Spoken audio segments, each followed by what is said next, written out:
There are moments in human history so dark that even faith trembles to remember them. Moments when people, blinded by their own sense of righteousness, forget the very values they claim to defend. This is one of those moments, the day when men who carried symbols of faith brought fire instead of light and turned a holy city into ashes. The year is 1204. The city of Valoria stands proud, the jewel of the Eastern world, but now the sky above it burns red. The smoke isn't from enemy armies. It's from the torches of men who once called themselves believers. In a quiet corner of the city stands a small monastery, the Sanctum of Eternal Grace. Inside, 43 devoted sisters kneel in prayer. Their trembling voices whisper a single plea: "Mercy, O Lord of Heaven." Outside, the sound grows louder. Boots on stone, laughter echoing down the halls, doors splintering under steel. Among the sisters is an elderly woman named Mother Alicia, 73 years old. She has lived in this monastery for more than half a century. Her hands, worn from decades of labor and prayer, hold a wooden rosary so tightly that her knuckles have turned white. All her life she believed that if death ever came, it would come from enemies of her faith, never from those who carried the same sacred emblem she prayed to every morning. Then the great door crashes open.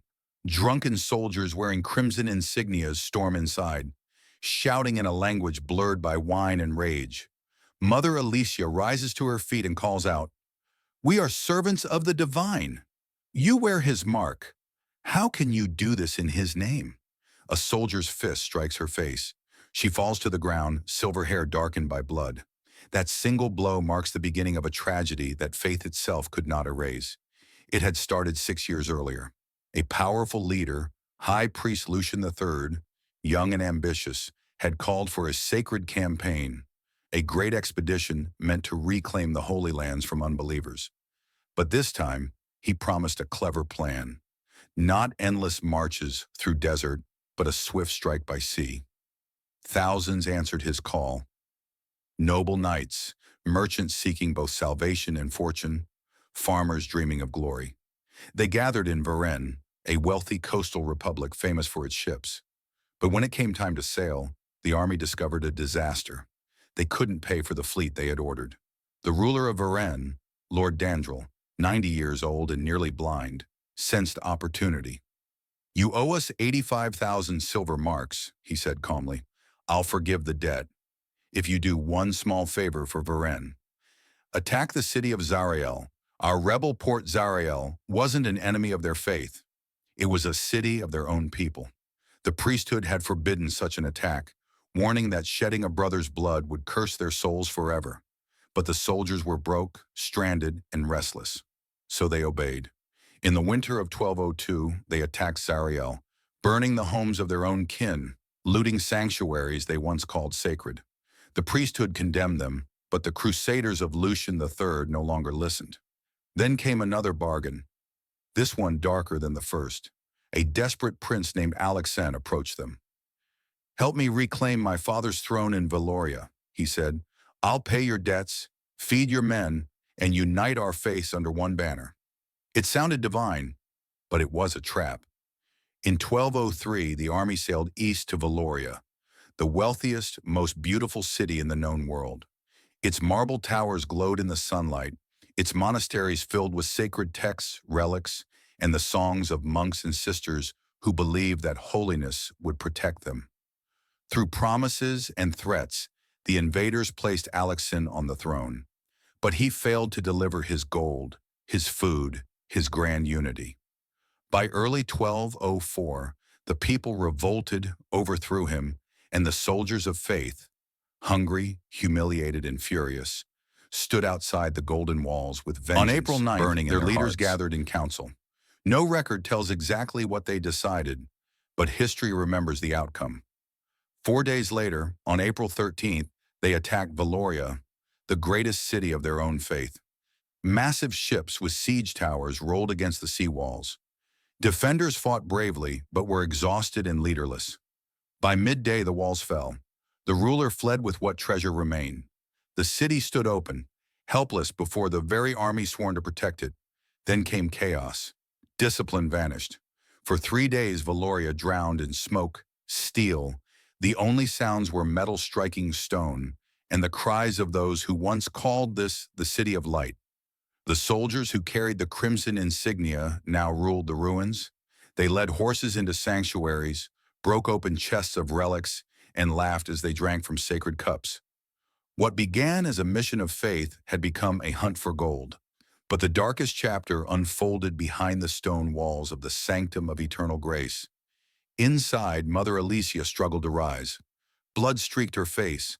The rosary still hung from her hand. The women around her, young and old, huddled near the altar, whispering prayers no one would hear. The youngest, Sister Anna, was only 17. She had taken her vows 6 months earlier. The oldest, Sister Maris, was 81 and had lived within those walls longer than any living soul. The door burst again. A tall soldier in heavy armor stepped inside. His name was Guillaume de Chalmay, a noble from the western lands. He was drunk enough to slur his words, yet sober enough to know what he was doing. "These women," he shouted, "are traitors to the true faith." It was a lie, but lies often sound holy when spoken by men with swords. Sister Anna stepped forward, clutching a small silver cross given to her by her grandmother. "We serve the same God," she said softly. "We pray as you do." "Please." Guillaume tore the cross from her hand and hurled it against the wall. "Your God lost," he sneered. "Ours won." What happened next, history could barely write. Survivors who later testified could not finish their sentences. Chroniclers left blank spaces where words should have been. The sisters were dragged from their chapel. Their vows, their prayers, their humanity. None of it mattered to the soldiers drunk on conquest. They called the women spoils of war. Outside, the city echoed with the same horror. Homes burned, families fled, and the sacred became profane. The marble streets ran black with ash and blood. Records from the following year mention something chilling. Eastern women of religious order, sold for silver. They were listed as property in the markets of Varennes. Some were taken across the sea to foreign households. Others simply disappeared. Mother Elysia was among the few who escaped. She crawled through smoke and rubble, slipping into the hills beyond the city. For days she wandered, half blind from dust and grief, until travelers found her and carried her to safety. Years passed. She lived quietly in small monasteries across the eastern lands, never speaking of that night. But memories do not fade. They hide, waiting. 37 years later, she was an old woman again, this time in the coastal town of Thessara. Her hands trembled when she finally chose to tell her story. A local priest wrote down her words as she spoke. "I saw," she whispered, "the sign of the cross upon their chests as they struck us. They wore the symbol of mercy, and they made us beg for it." Her voice broke, but she continued. She described Sister Marie, 73, trying to shield the younger women. She described Guillaume laughing as he seized the sacred relic from her hands. She described the sound of Sister Marie's body hitting the stone steps.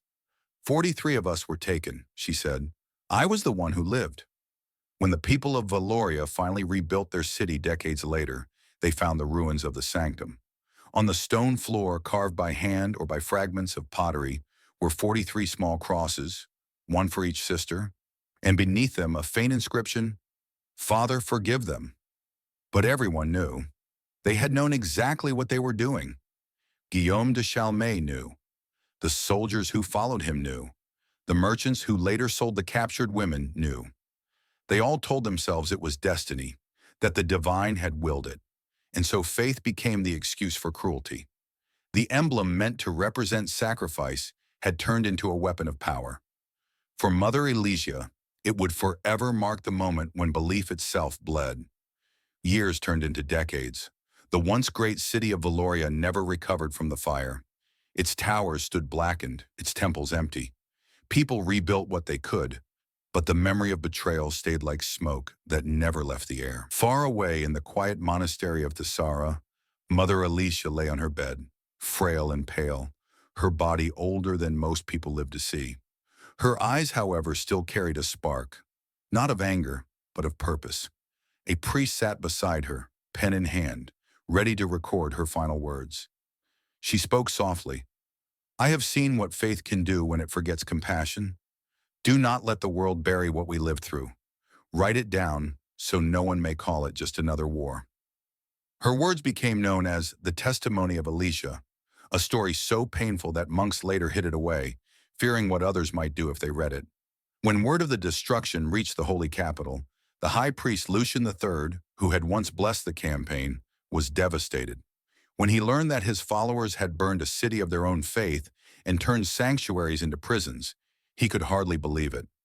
Witnesses said he fell to his knees and wept, saying, "How will the Eastern believers ever trust us again? They have seen only darkness where we promised light." He wrote letter after letter, condemning what had happened. But his words could not rebuild what his war had broken. Faith was split forever. The dream of unity between East and West was gone. The soldiers who had led the conquest went home as heroes. Guillaume de Chalmey, the man who had struck Sister Maurice, was rewarded with lands and titles in the conquered territories. He lived in comfort and died peacefully in his bed, never punished for what he had done. But Valoria never healed. It limped along for generations, its art and knowledge stolen, its faith scarred beyond repair. When a foreign empire finally captured it centuries later, many locals said the fall was divine justice, not upon them, but upon those who had defiled the holy city first. Centuries passed. The world moved on, and Alicia's story was forgotten. Her testimony lay hidden in the monastery library for almost 700 years, its ink fading, its pages brittle with age. Then in the 20th century, a scholar named Anastas Corvin was searching through old archives in Thessara. Among piles of dust-covered manuscripts, he found a small, hand-bound journal written in an ancient script. When he began to read, he realized what he had discovered: the lost words of Mother Alicia. He published her account, but few in the modern world paid attention. It didn't fit the heroic stories that people like to tell about wars fought in the name of faith. But those who did read it understood. This was not just history, it was a warning. 8 centuries after the burning of Valoria, a spiritual leader named John Paul of Varennes visited the eastern capital, now rebuilt under a new name. There, standing before the descendants of those once conquered, he said something that had never been said before. "I ask forgiveness for the sins committed by those who carried our symbols into your homes. We cannot erase the past, but we can acknowledge it." The apology came 800 years too late, but it was the first time anyone from the Western Order admitted the truth. In her last hours, as her breathing slowed, the priest beside her asked, "Do you forgive them, Mother?" She smiled faintly and whispered, "I forgive them, because the divine commands it. But I will not let them be forgotten. Forgetting is how it begins again." Her body was laid to rest in the hills outside the Sara, beneath a simple stone marked with a single symbol, a cross. Around her grave, 43 smaller crosses were later placed, each representing a sister who never returned. Every spring, flowers grow between the stones. No one knows who plants them. Some say the wind carries seeds from the valley below. Others say the earth remembers. The message for us: the tragedy of Valoria is not just a story about faith. It is a story about people. It is what happens when belief becomes an excuse for cruelty, when loyalty to symbols outweighs compassion for lives. The soldiers believed they were serving a holy purpose. They prayed before battle, and then they destroyed everything their prayers were meant to protect. That is what makes this story terrifying. Not that evil men did evil things, but that ordinary men convinced themselves that their cruelty was righteous. History is written by those who win, but memory is written by those who survive. Mother Alicia survived. She remembered, and through her, the 43 voices that were silenced in the flames still speak, not with anger, but with a plea: do not let faith forget its own heart.